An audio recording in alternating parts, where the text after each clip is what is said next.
This happened during my second year of college. I've always been a little indecisive with my schedule, so during that first week of the semester, the drop add period, I ended up switching classes a few times, trying to find the right mix. At the time, I didn't think anything of it, but now, I wonder if that made me easier to track. I first noticed him in a comparative literature course.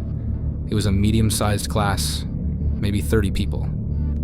On the first day, I sat in the back, trying to keep a low profile while figuring out if I even wanted to stay in it. He came in late. Hoodie up, no backpack, no notebook. He sat a few rows behind me and never looked at the professor, just sort of stared straight ahead. At first, I didn't think he was staring at me, but I did notice he never seemed to look away whenever I glanced back. I figured maybe he was just awkward or new. First week of school is weird for everyone. But the next class, he was sitting closer, and when I came in, he followed me with his eyes the whole way to my seat. Still didn't have a notebook or laptop, just sat there, completely still. I dropped the class later that day. A few days later, I added an intro to philosophy class. It was in a completely different building on the other side of campus. I got there early and sat near the front. I didn't even think about the guy from before until the door opened right as class started. And there he was. Same hoodie, same blank stare. He sat in the back again and just stared forward. No books, no laptop, nothing. I didn't tell anyone at first because it didn't feel like enough to report.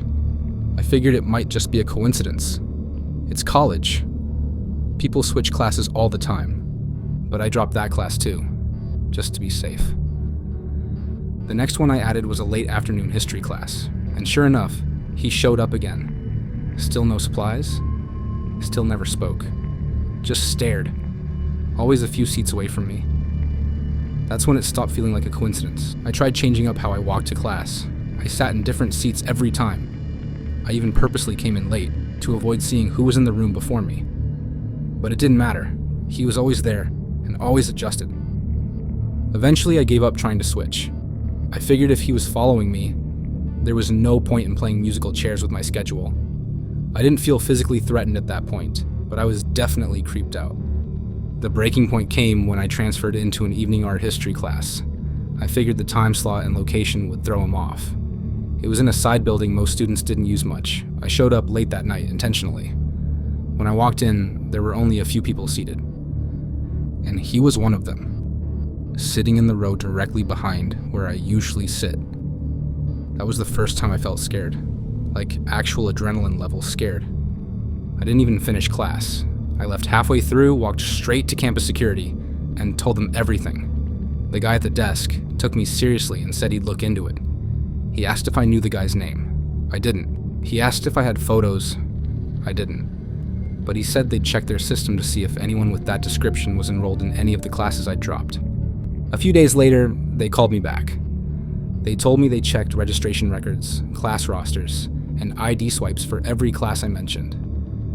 There was no one matching his description enrolled in any of them. They even pulled surveillance footage from the classroom entrances and matched his face to an old ID photo on file. He had been a student 3 years ago, graduated and gone. Or at least supposed to be. His ID was apparently still active somehow. The system hadn't deactivated it properly, so he still had access to campus buildings, libraries, and even certain academic halls. They said he was sitting in on random classes. Not just mine, others too. Floating between them day and night. No official enrollment, no communication. Just observing. They found his ID tossed in a trash bin outside one of the libraries. That's the last trace they had of him. They never found him on campus again after that. No one knows where he went or why he was doing it in the first place. I changed my schedule one more time, just to feel like I had some control. I also started having friends walk with me to and from class whenever possible. It's been a couple years since it happened, and I haven't seen him since. But I still check the back row of every room I walk into. Just in case. I should have taken the ride. That's what I kept thinking the whole way home. That if I had just stayed 20 more minutes, if I had waited for one of my friends to leave with me, I probably would have made it back to my dorm without even remembering the walk. But that's not what happened. This was during my sophomore year. a Thursday night. There'd been a party at one of the frat houses near the edge of campus, and even though I wasn't really in the mood, I let myself get talked into going. You know how it is. You don't want to be the one friend who always bails. I didn't drink that night. I wasn't even dressed for it, really. Just jeans, sneakers, and a hoodie. I spent most of the night nursing a Sprite and trying not to look bored, while my friends danced or made conversation with people they'd probably forget by next week. Around 1 a.m., I decided I was done. I didn't feel like waiting around. My dorm was a 15-minute walk, and I'd made the trip dozens of times. It wasn't late enough to be sketchy yet, I thought. My phone was at 2%. I used it to send a quick text to my roommate. Heading back. Be home soon. Then it died. It was fine. The route was familiar. Streetlights, a few stragglers leaving parties, nothing out of the ordinary. Until I realized I wasn't alone. A guy was walking maybe half a block behind me. Nothing weird at first. This was a college town after all. But I noticed he wasn't on his phone. No music, no backpack, just walking and keeping pace.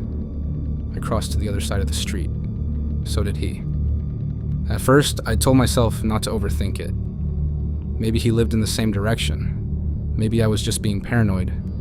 But every time I glanced over my shoulder, he was there. Not speeding up, not slowing down. Just there. I passed a row of closed shops and a small bookstore. Everything was locked up. The streetlights flickered above me. Still no one else in sight. I turned left onto Jefferson, one of the quieter roads leading toward my dorm, and glanced behind me again. Closer. Still not running. Still not saying anything. Just walking. I pulled out my dead phone out of habit, trying to look casual, like I had somewhere to be. No bars, no battery. There was a 24-hour convenience store at the corner, and I decided to duck in, grab a snack, kill a few minutes. Maybe he'd pass by and that would be the end of it. I walked through the automatic doors and grabbed a bag of chips I didn't want. The guy didn't come in. But when I looked out through the window, he was standing outside, facing the door, not moving. I moved to the back of the store, pretending to browse the coolers. My heart was pounding, and I was trying not to panic. I watched him through the security mirror above the register. Still there. I asked the guy at the counter if he could call campus police. He didn't say anything. Just looked at me and shrugged. I paid for the chips, waited another minute, then walked toward the door. The guy was still standing across the sidewalk, near a bike rack. I hesitated, then walked out. He didn't follow immediately. I turned right, heading toward the student union building. More lights, more cameras. I walked fast, pretending like I wasn't aware of him. Then I heard footsteps again. Not close, but steady. I turned the corner and saw a closed cafe with outdoor steps, and there was a guy sitting there, eating something out of a paper bag. Hoodie, backpack, earbuds in. I walked straight up to him. "Hey," I said quickly. "This is random, but can I sit with you for a second?" He looked up, confused, pulled out an earbud. I repeated myself, this time quieter. "That guy's been following me. Please, just act like we know each other." He nodded, didn't ask questions, just shifted his stuff and let me sit. I opened the chips and tried to act natural. The guy who'd been following me turned the corner and stopped when he saw us. He stood there for maybe 10 seconds, then turned around and walked the other way. I sat with the random guy for another 10 minutes. I think his name was Matt. I don't remember much else, just that he waited with me until a campus safety van finally passed by, and I waved it down. I never saw the guy who followed me again. But for weeks after that, I kept thinking I saw him. On campus, in the dining hall, in lecture halls. Always just out of focus. I don't walk home alone anymore, even if I'm completely sober. Even if it's only a few blocks.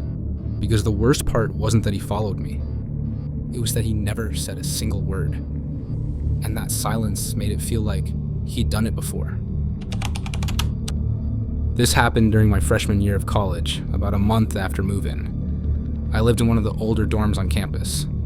3 floors, shared bathrooms, no AC, and paper-thin walls. It wasn't terrible, just old. Our RA was a senior named Megan. She was cool, did the usual check-ins, had a whiteboard outside her door with her name and schedule. Pretty normal. That's why it caught me off guard when another guy came by my room one night and said he was the new RA for our wing. It was around 9 p.m. on a Tuesday. I was just watching Netflix when someone knocked. I opened the door, and there was this tall guy in a maroon school polo with the university logo and a lanyard around his neck. He smiled, handed me a little flyer with campus safety info and emergency numbers, and said his name was Chris. He said Megan had switched shifts, and he was now covering this wing. I didn't think much of it. I was new, I didn't really know what was normal or not. He seemed friendly, professional. And honestly, I figured maybe he was just helping out or newly hired. But a few days later, he came back. This time it was late, like almost 2:30 in the morning. There was another knock, same slow, steady rhythm. I was half asleep and thought it might be someone locked out or drunk. I opened the door a crack and it was him, Chris. He smiled again and said he was just doing a late wellness check. Said he liked to check in when things were quiet to make sure everyone was doing okay. I just kind of nodded, said I was good, and went back to bed. It felt a little weird, but I chalked it up to him taking his job seriously. The thing is, it kept happening. Every couple nights, I'd get a knock sometime between 2 and 3 a.m. Always Chris, always super calm. He never pushed his way in or said anything creepy, but the fact that he kept coming by in the middle of the night started to make me feel uneasy. I wasn't the only one. My roommate had a night class and would get back around 11. One night, she mentioned that Chris had asked her about a project she was working on, for a class she'd never mentioned to anyone on the floor. Another girl down the hall said he complimented a necklace she hadn't worn in public yet that semester. Said he must have seen her wearing it in her room. That's when it started to feel off. A few people mentioned stuff going missing too. Mostly small things, chargers, deodorant, snacks, a bottle of Advil. Things you could easily lose or misplace. But it kept happening.